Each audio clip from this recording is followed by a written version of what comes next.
The Paul Leslie Hour, helping people tell their stories. And now, your host, Paul Leslie. Hey, it's me. Welcome, as always, to the Paul Leslie Hour. We're glad you're here. For those who would like to support the Paul Leslie Hour, you can go to patreon.com/the Paul Leslie Hour. Well, ladies and gentlemen, you are in for a treat. If you like true stories and the good old kind of country music, Gary Adams is about as great an interview subject as you could get. An instrumentalist, singer, songwriter. Some of you might know him as one of the Adams brothers. He's worked with just about all of the greats, from George Jones, Johnny Paycheck, Marty Robbins, just to name a few. Gary Adams, thank you very much for making the time and speaking with us. It's my pleasure. Well, I think most stories are best from the beginning. Where do you call home? Greenfield, Ohio. It's probably centralized by Cincinnati and Columbus and Dayton and Portsmouth, right about the center of all those, southwest Ohio. If you could describe the environment of Greenfield, how would you say it's like?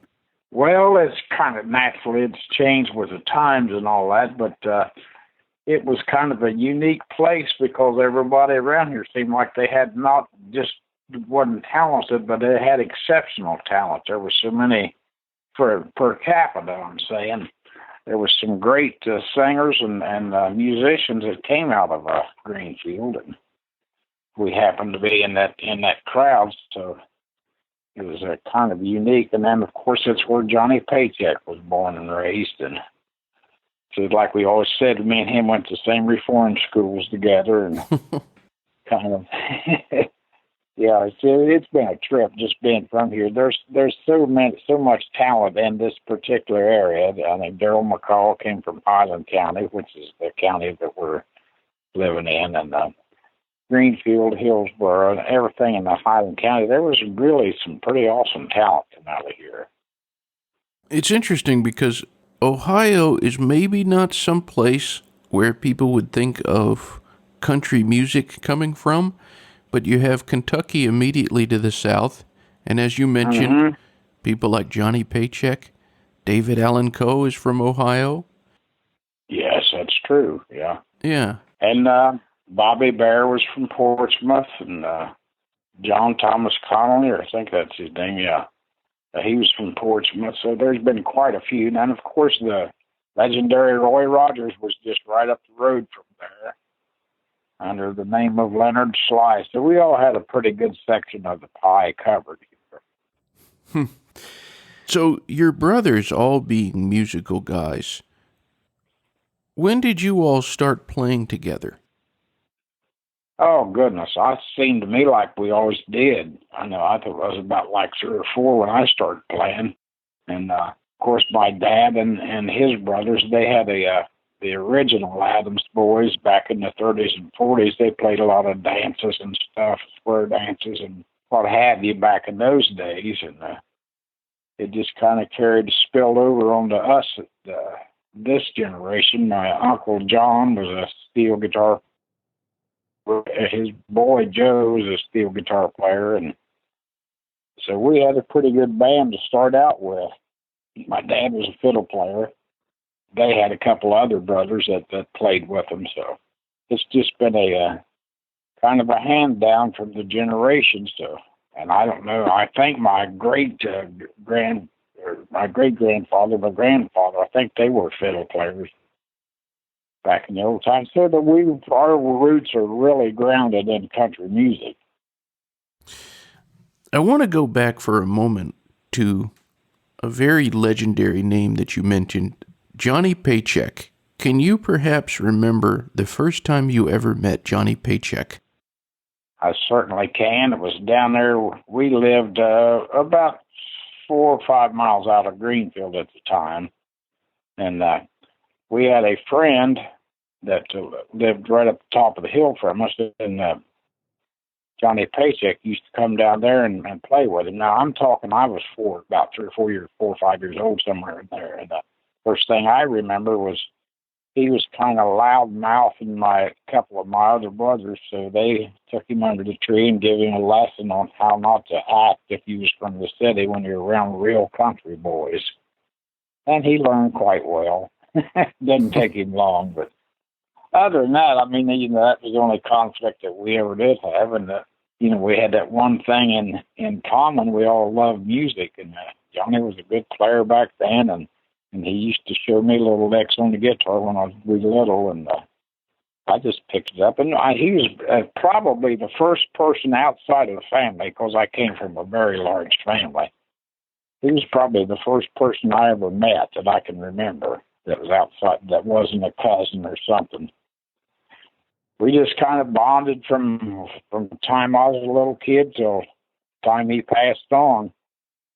He's been like my mental hero and my best friend ever. Just idolized him.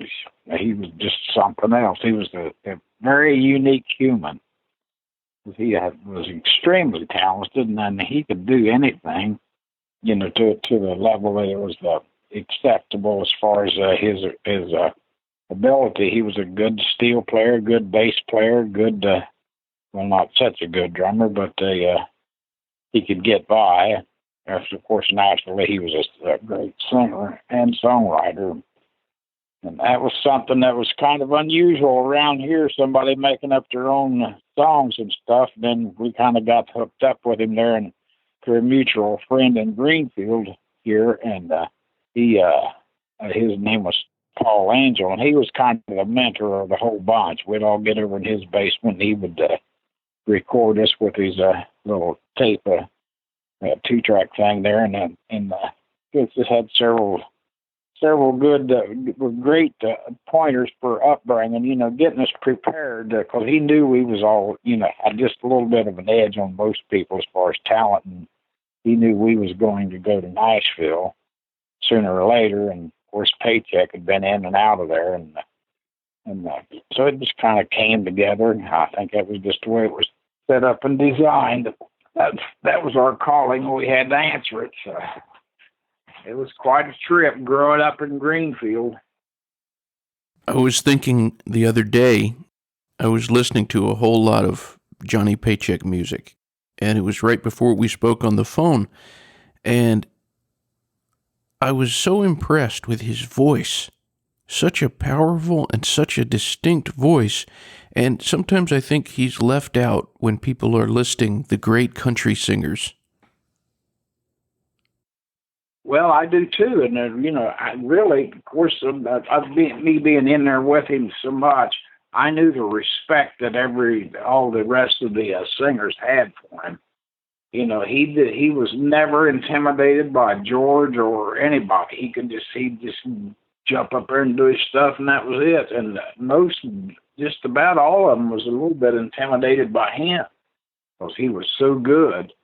And, I'm a very, very critical when it comes to singing and stuff like that, because my whole family was such a great singers that I just paid real close attention because they sang on pitch, and I never, ever heard him hit a bad note. I knew him my whole life.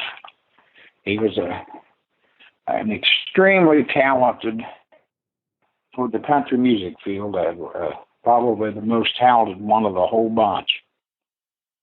Do you have a favorite song from Johnny Paycheck? Oh, I always liked to hear him sing Bojangles. Seemed like I just go into a trance when he would sing. Of course, we did it on the shows there, and but I'd be sitting there, and he'd be singing, and all of a sudden my mind was fixed on, I could see the little old man out there on stage dancing, and he just brought that song to life. Well, he had so many good, but that was probably my pick of the whole bunch as far as the effect that it had on me. He took me to Bojangles' world and sat there and watched him dance. Very interesting. Of course, he had several. I don't know how many, 30, 35 albums or something like that. And And I was on a bunch of them, playing guitar on a lot of them. And me and him we wrote probably 8 or 10 songs total together. And then he did one called The All-American Man that me and him wrote. It was more of a male chauvinistic, had a little bit of that going for it. But it got up to like, I think, 20, but it on the Billboard, but it was a very controversial song back in the women's lib movement days. And, very unique, I thought. He was such a good writer. I mean, he wrote, like Touch My Heart by Ray Price, which is a classic, probably one of the best songs that was recorded by Ray Price, I think. Apartment Number 9, and then that's what brought Tammy Wynette out of the apron and put on her show clothes and made a star out of her. And he did the number 1 song for George, Nothing Better Once You Had the Best. He just a tremendously talented person. And I sure miss him. I think about him every day. But he was my inspiration. So tell us about the first time you ever went into a recording studio. Well, let me think. I think it was down in Nashville, and I believe, if I'm not mistaken, it was with George. We went into, I know what it was. Yeah, you get out on the road there and work with your singer, whoever it was, the artist, and then when they'd get back to Nashville, they'd go in and record, and they would use the staff recording people there. And that didn't set well with me, so I told George one day, I said, well, if you don't use me on the session, you get whatever guitar player you've got to do the session with and see if you can get them to go out on the road with you. So I pretty much laid the challenge down to him. And then he said, okay, well, then they got me and Don and Arnie, my brothers, and with the first recording that we did, after I'd prodded him for quite a while about that, it was just something that didn't set well with me. If we was good enough to play on the road, we ought to be good enough playing on a record. So the very first song that we played was Races On. Now that went to number 1 and still, a classic for George, and I played guitar on it, and Don sang the tenor, and Arnie played drums on it. Well, that wasn't bad for openers because we just went right straight to number 1 with that. And from that point on, he used us just about all the time. So that was a unique experience. How would you describe the late George Jones? What kind of guy was he when you got to know him up close? Oh, he had a drinking problem, severe drinking problem. He was I always thought he was kind of had a troubled mind or something. He just, he was a great person, don't get me wrong, but I'm just looking into the depth of him. Seemed like he had a lot on his mind there, and then the only way he could release it was by singing real good, because with him and Paycheck there, I just was pretty much in awe of sitting there listening to both of them get up and sing, and of course they kind of dueled back and forth a little bit, and that was a great experience for me to get to hear that and be a part of it. So, and then when I went to work for him, contrary to whatever story he told on TV there one time, which couldn't have been further from the truth. I called Paycheck and said, well, John, I just got out of school. I said, I'm coming to Nashville. He said, well, meet me at Tootsie's. And I told my mom, I said, I want to go to Nashville, and for only $20. You could get down there and back on 20 back in them days in 61.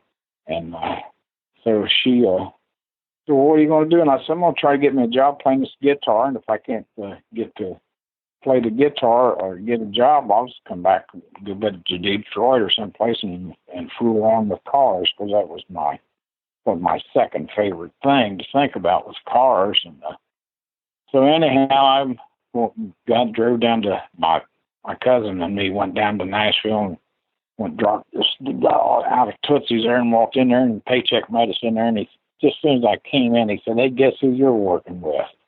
And I said, huh? Who? And he said, George Jones. And I said, and at that time it was 61, 62, and George was number one. And I thought, well, this is going to be easy here. I had no idea what I was in for, but that was kind of a unique thing. What had happened was that George had called down to Tootsie's and got a hold of Paycheck. And he said, hey, Donnie, that's what his real name was, Donnie Lytle. He said, hey, and they went by that time, he went by Donnie Young. And he said, hey, Donnie, it's the way George called him. He said, hey, Donnie, I need a steel guitar player and a lead guitar player.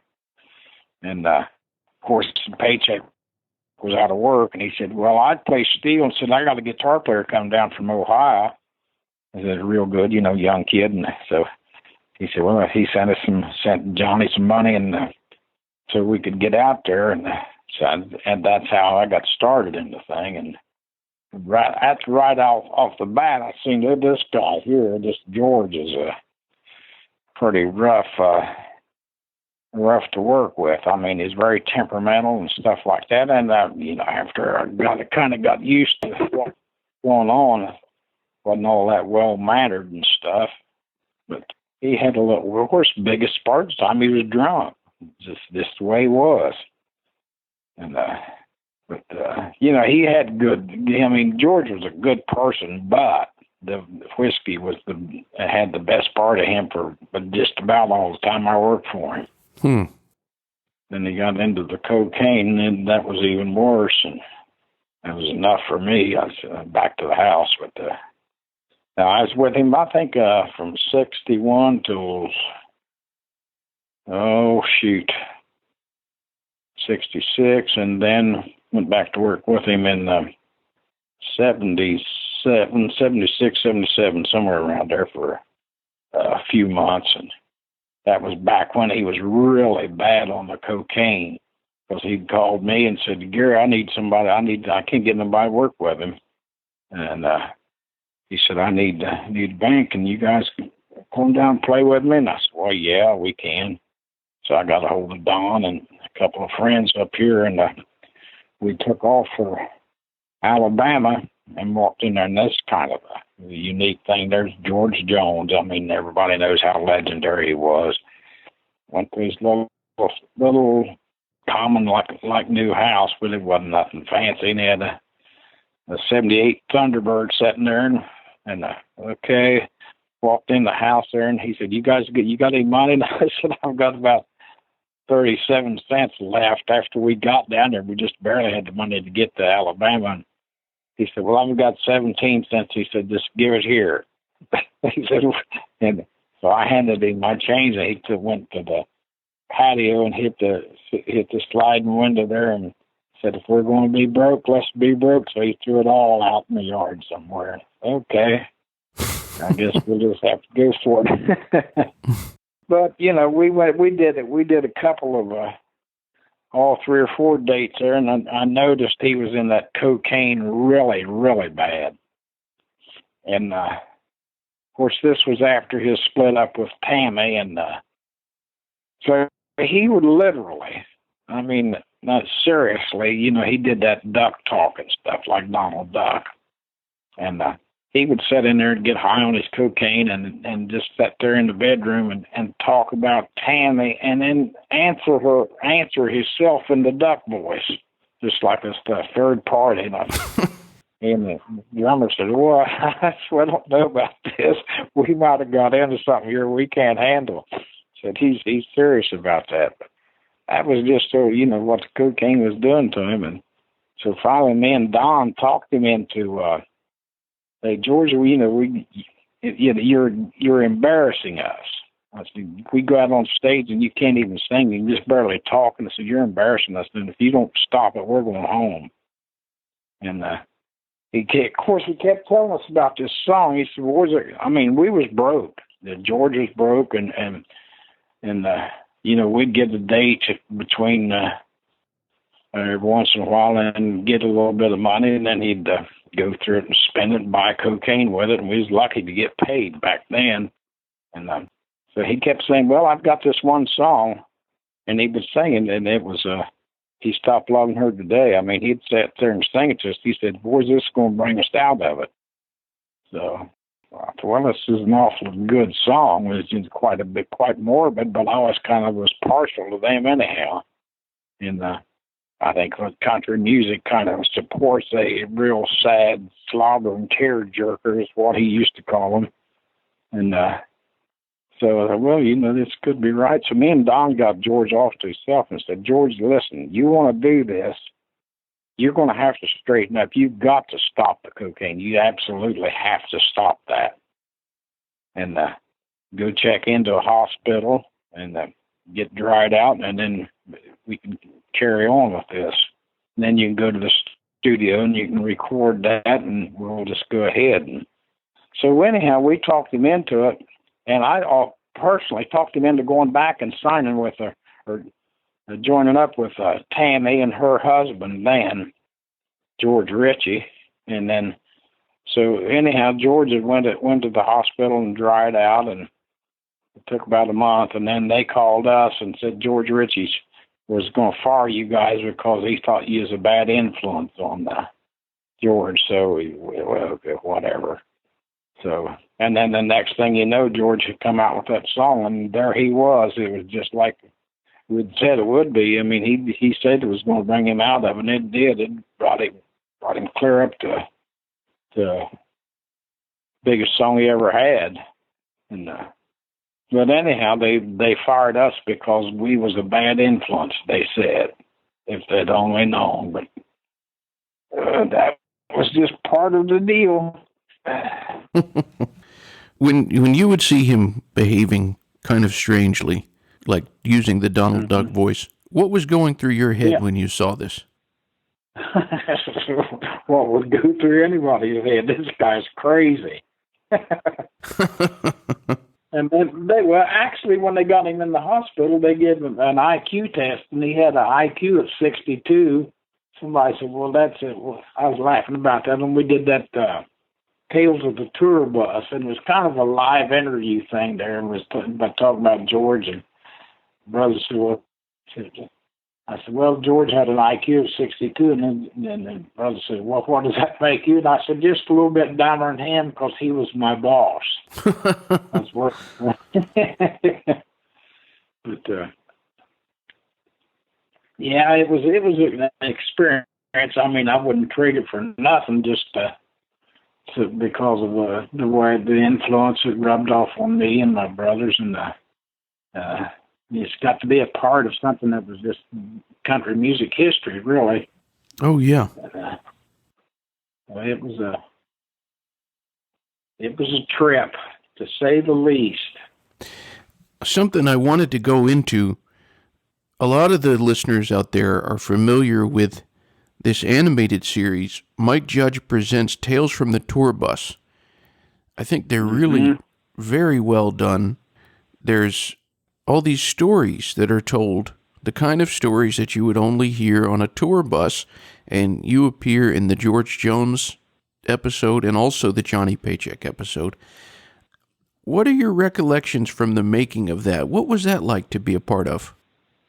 Well, it was kind of strange. I mean, it was all, they'd throw this in front of the camera there, and I was kind of amazed at this taking, video on the there, and then they'd flip a little button, and all of a sudden we was cartoons. I kind of thought that was unique. I didn't know enough about that, where they'd animated everything, but it was a strange kind of deal. My buddy Rich Mullins, he got a hold of me and said, we want to do this, and we worked out a little deal there, and then flew to Hollywood there, and then got to meet Mike and Judge, and then, of course, the Beavis and Butthead and Hank Hill was some of my favorites, and I just felt like I already knew him.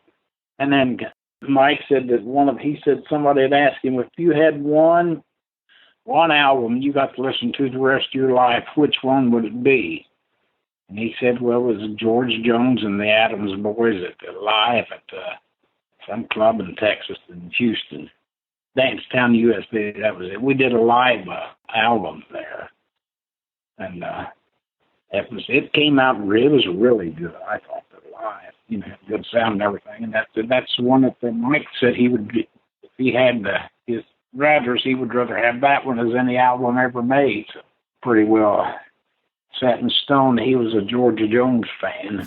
And it was me and Don and Arnie and George and Buddy Emmons playing steel, and Little Red Haze on the fiddle, and Rufus Thibodeau on the fiddle. And I mean, it was just a great live experience, which is usually those things don't work. They kind of set up just a few microphones and stuff, and the engineers did, and we did it all live. And of course, they didn't release that thing for about 20 years. And then it came out kind of like an underground project, and it started getting everybody's attention. And it was really a good album. It's called The Dancetown. George Jones did live at the Dancetown, USA in Houston. And it's probably one of my favorite albums, especially since we got to record on that one. But it was live, and it was good. That's the best I ever heard George sing. See, when he would get really settled in, you couldn't beat him. I mean, there was nobody that could sing like George. Even Paycheck would tell you that. Of course, there wasn't nobody could sing like him either, but it's hard to say which one was the best. I would probably have put my money on Paycheck just because I knew what kind of a background he had. But George was just I was saying he's my favorite singer. I couldn't tell you which one was. Probably George. They sounded quite a bit alike, and they didn't, people used to say, well, George is copying Paycheck or Paycheck's copying George, and I said, no, neither one of them is copying the other one. That's just the way they sing. It's natural to them. So it was a trip getting to grow up and be able to play with those guys, and especially with Johnny being your best friend from your childhood. We got to do a lot of things that most people would just dream about. It was worth it, I think. So when you saw these stories on the screen, and there you are, you're basically a cartoon. What? Yeah. What is that like to see yourself animated? That has to be. Well, it was kind of like this. They've turned me into a cartoon. So I told Richie, why don't you, since I'm a cartoon, hook me up with that Jessica Rabbit? You remember her from the... I said, let me get over and spread some ink in that direction there. But, yeah. It was kind of strange, you look at yourself. So that's what I look like as a cartoon, huh? I kept trying to tell Mike, I said, can you trim that gut down a little bit there and put some black back in that hair? And so you can't get me looking a little bit better than that. And get me down to Toontown and tell Jessica Rabbit I'm on my way. That's pretty good. I wanted to get into your songwriting a little bit. Is it true that the last Marty Robbins cut was written by you? Yeah, it was called Baby That's Love. And the kind of a strange story about that. See, I went to work for Marty, I think in August of 82, yeah. And, what a guy he was, man. He just absolutely was just, he was what I call a star. He not only played the role, he was the role. And one time I was down there and my car broke down at Shoney's restaurant there, about two blocks from the office where I was supposed to meet him. And so I had to walk down there, and he come walking back up with me and crawled under the car and started working on it, getting greasy and everything, and all them people from the inside seen him out there, and then the next thing you knew, we had a big crowd out there by my car, and he was working on it, getting greasy. He was a down-to-earth guy, and but we was out there, and I'd sang a couple of songs for him. I said, well, here, I did a little bit of writing. And So he just absolutely loved it. I think I'd sung him 4 or 5 songs of it. He said, I want to cut every one of them. He said, I'll just do them one at a time, in each session, and then said kind of bring you into the songwriting realm down here. Because I'd written a song called Baby That's Love, which my brother recorded. Don had recorded on Atlantic Records, so when Marty has heard that one, he really liked it. And then he said, I'll record that. Well, then we was out driving around someplace in the bus, and I said, hey, Marty, of course, I was just messing with him. I said, I heard you play, you kind of give a little bit of credence to that, what do they call that, regeneration stuff. I can't think of the name of it now. It's some kind of religion where you, reincarnation, that was it, yeah. Oh, yeah. He said, well, I said, I kind of leave a little bit along that. And I said, okay. So I said, now, do you remember? I just started messing with him. I said, you remember back when you was riding down the trail there near El Paso and some guy in black, all dressed in black, slipped out from one of them cliffs there and got into it with you, and he shot you? And he said, yeah. He said, I reckon that was you. I said, yeah, that was me. And I said, and then I said, but I've come to get you again. And I said, and this time I'm going to get you with a song. Just messing with him. Well, then the very last song he recorded was Baby That's Love. That had that high note in it.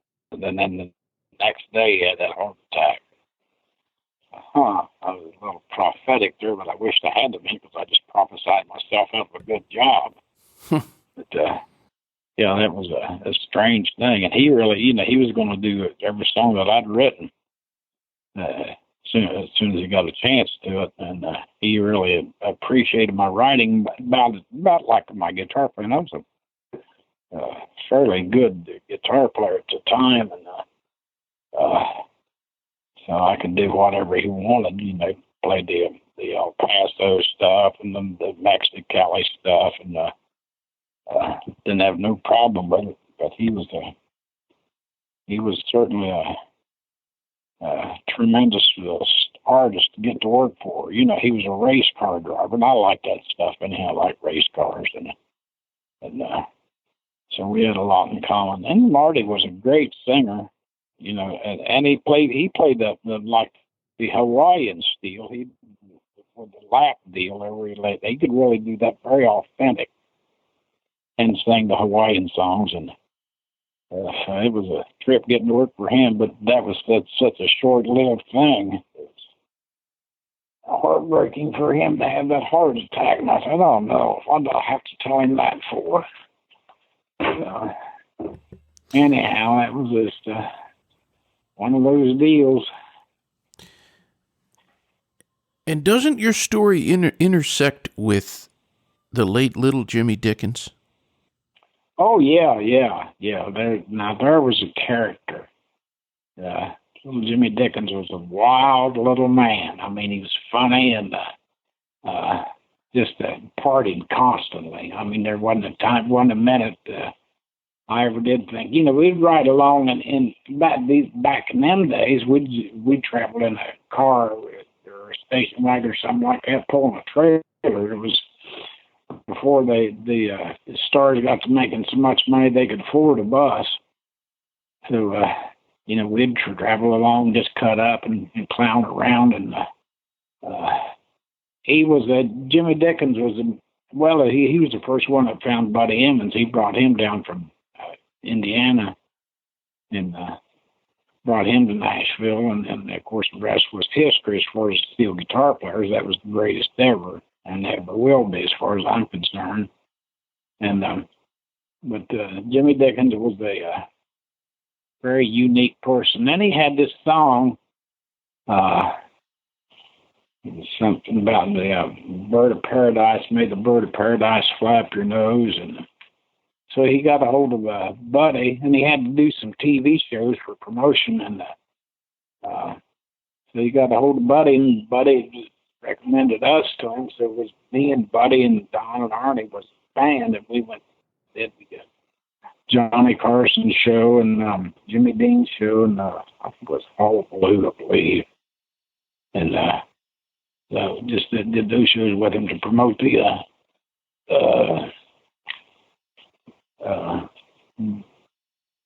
record Paradise, Bird of Paradise. But yeah, he was a tremendously enthusiastic person. There was wasn't no slow speed for Jimmy Dickens. He was on the go. You know, it occurs to me that all of the different people that you've intersected with, I mean, this is quite a cast. You've got everybody from Johnny Paycheck to George Jones, Marty Robbins, little Jimmy Dickens, people known in the television and movie world like Mike Judge. When you take all these different types of personalities, from your observation, what is the best way to live your life? Well, you've got to, somehow or another, you've got to maintain a little bit of common sense. You know, of course, I'd made a statement on the Mike Judge's show. I said the worst thing can happen to is a hillbilly with a hit record. And so that pretty much speaks volumes about how they react. Because you get these old country boys, and and all of a sudden they're just into the millions of dollars, and they don't know what they're doing. Just after they buy everything that they ever wanted, new car, new house, and all that stuff, and then they got all that money, they don't know what to do with it. They ain't got a clue. Most of them, speaking like Paycheck and George and Jimmy Dickens and a lot of those guys, they just, get a hillbilly. Worst thing can happen is a hillbilly with a hit record. They just they'll go crazy on you. Paycheck was the worst I ever seen. Him and Don, they was out there in California someplace. They had to go somewhere, and Paycheck said, "Well, let's just charter a Solaire jet and get there." So they'd spent I don't know how much money doing that. And then Don said, "Yeah," I said, "we chartered a Solaire jet to take us someplace, and the nearest place that they could get us to where we had to go was 80 miles on the other side of it. Then we had to get a taxi and drive us back."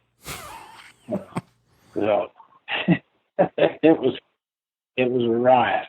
Paycheck just didn't have no sense whatsoever of the value of money and all that stuff. Just that was the farthest thing from his mind. I mean, if he had enough money to pay the band, he was happy. And, well, he was a truly the most dedicated country singer that there was. That was his whole life. He wanted to do it because he loved doing it. And a lot of them, they would just something for them to do, and they realized they could make money. And who can't sing these days? They can just about all carry tunes, and then they've got all this recording techniques and stuff like that. The pitch control. If they hit a bad note in the recording, they can doctor that up so you sound like you're way better than you are. Well, Paycheck was that good without that stuff. So he was, that's all he cared about. He was a true 100% country music. I would say probably should have been the best representative of the ambassador of country music. As far as I'm concerned, he could do it. He could not only do it all, he did it all. But he just didn't have no common sense. I mean, to tell the truth is the truth. And I was raised up with that idiot. So you can imagine. Yeah. It's no wonder everybody thinks I'm crazy. I said, well, look who I've been around.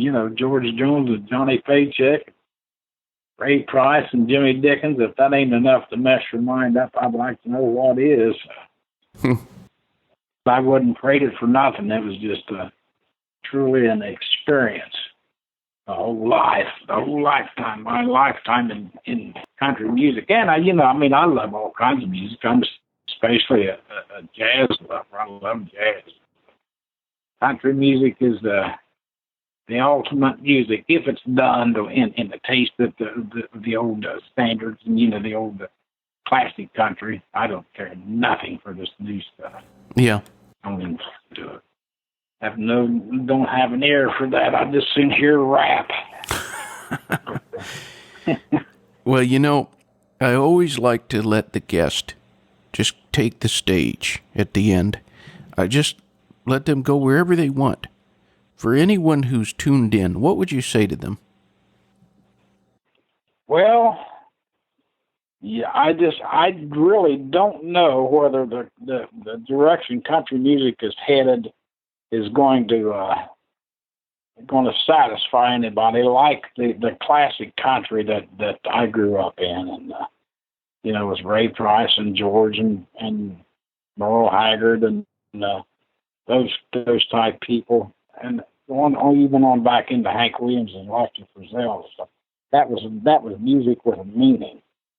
And today, this country music is just totally meaningless. I've never been so disappointed in something in my life as to hear what they got out there and call that country. I said, it ain't the same country I'm from. Anyhow, I would tell anybody, if you want to get into it, you got to go 100%. Now, my problem was I stayed around Greenfield and raised my family and all that stuff there, and all of us guys did, and we should have moved to Nashville and stayed there, but we didn't. Like the drinking water that Greenfield, Ohio had to offer, and of course I think that's where everybody got their talent, was this hometown water. With drink from the same spring, so to speak. But yeah, it was and if you wanted to be involved in country music, you got to do like Paycheck did. Only try to do it with a little bit of common sense, and just go there and hang out. And half of that the success in country music is just being there at the right time. I know I was walking across the parking lot down there and had a guitar, carrying a guitar case, and Stonewall Jackson hollered out his bus, says, "Hey, can you play that thing?" I said, "Hell yes, I can play it." "What do you think I'm doing down here?" They said, "Well, get on the bus, or I need a guitar player." So, and I went to tour with him, and that's how you get there. It was just like I walked into Tootsie's there, and Paycheck said, "Guess who you're playing for?" Well, if I hadn't been there, that didn't have a thing to do with was I good or they hadn't heard me. Just I was there at the right time, so that's got a lot to do with it. You got to be where the action is, and I would suggest that you go to Nashville or L.A. or someplace there where they're active, and just find you a job, driving a cab or whatever. And just stay around and hang around the musicians and find out where they're having their song pull-ins, is where all the songwriters will show up and sing and kind of exhibit their wares a little bit. And you just got to be in that clique, and you get in that clique by being where the clique is, and it's in Nashville. It's not in Greenfield or any place in particular. I mean, there's just lots of places that kind of spawn the entertainment quite a bit, but the hub of it is Nashville, and that's where you got to be. Just persevere. If you're good, of course, then there's a thing now that you'd think, okay, I'll just get as good as I could get, and then you get down there, and the way it is today, you find out the good ain't got a thing to do with it. They just, the record execs, they just say, let's get this guy, he can carry a tune, and we can make him sound great, and then next thing you know, there he is in the names up in the lights and stuff. Just like Garth Brooks. I seen something on WLW there the other day where he had sold out the Cincinnati, where the Bengals played, Paul Brown Stadium, which seats 70,000 people. He announced he was going to be there, and in 75 minutes, it was completely sold out. That's 70,000 people. I thought that was kind of weird. But, I mean, that's, now the country music, as far as financially, it's a 1,000 times better than it was back in our day. They get out there and pay for 25, 50,000, on up to hundreds of thousands of dollars. And back in the day when George was number one, we play 3 or 4 or 300, at least 300 days a year, and half of it was in Texas, going from one club to the next, and making like $700 or $800 a night. And then that's how, he had to pay all the expenses and everything out of that and pay the band. Well, that's why we had to work so much. But, and today, just like I said, they get some $50,000 a show, and that's probably a small price to what some of them get. And are they worth it? No. I can tell you, I wouldn't pay over $10 to see me, and I'm my favorite country singer. And I'm only worth 10. They're just overrated that stuff. It's unbelievable. There's a lot of, as far as training and stuff, there's a lot of little jamborees and things around the country that, they're very elementary in learning, but it's, you need to, if you're a young person, you need to get involved and find something that keeps you motivated to where you get pretty good at your craft, then head to Nashville. But there's always a lot of little venues there that you can come across, jamborees and stuff like that. There's 5 or 6 of them here in Ohio, I'm sure. And then Texas, they got so many clubs out there that plays real good country music, and so you just have to decide that's just what I want to do and go for it. That's about all I've got to say, Paul. Well, Gary, I've really appreciated you sharing with us.